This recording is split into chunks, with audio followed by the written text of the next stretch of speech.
his 4 years of underage wandering, Alchemy Academy was his father's favorite, which meant it was the most likely to land its student body in the Ivy League or in the Senate. One of the oldest forms of entertainment is reading, whether it be books, poetry, comic books, or whatever you choose to read.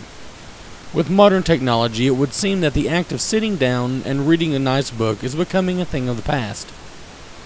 You would think that distractions like TV, movies, and cell phones, as well as access to books on e-readers, have caused a decline in activity at the local libraries. However, that is not entirely true. We spoke with Doris Stickley from the Bristol, Tennessee and Virginia Public Library about how they are working towards getting more readers in the library. We are changing the way we program at the Bristol Public Library. We have decided that in using the library, we are really a cornerstone of education for our community. So what we're doing is focusing our programming that way, but particularly with our kids and our teens. When you have children going back to school, as most parents at this point are ready for them to, and you're going to need the library for resources. We're in the area downstairs on the first floor where there's reference.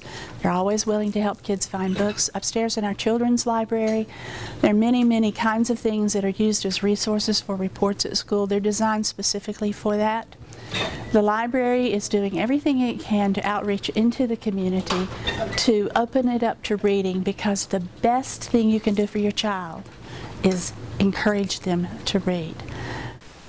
Now, if you're one of the many people who like to read, but either you can't focus or you weren't raised in a home where reading was an important part of your daily life, then sometimes it can be difficult to get into the habit of reading.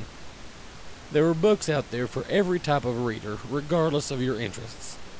Doris went on to give us some pointers to those of us who would like to make reading a new hobby. Well, to get into reading, especially as an adult, if you didn't like reading in school, and sometimes you have to admit teachers turn kids off of reading or school turns kids off of reading. If you don't grow up in a home that encourages reading, it's too hard to get into it. The books are boring. I, on the other hand, had a grandmother that encouraged reading, so books took me everywhere in the world, and I did the same thing with my son. I would say there are so many ties between things like television shows and movies and reading today, books, but read the book first, see the TV show or see the movie, and compare the two, because you might find out that the book actually was better. So many things now are targeted toward a young adult audience, which is your age group and other age groups we get such fantastic response from in our teen programs. Those books tend to catch even a little bit of a reluctant reader. Tends to catch their interest, holds their interest. Reading can become a sanctuary. It can become a stimulus for you. It can broaden your world. It can narrow your world to a focus where you can shut everything else out.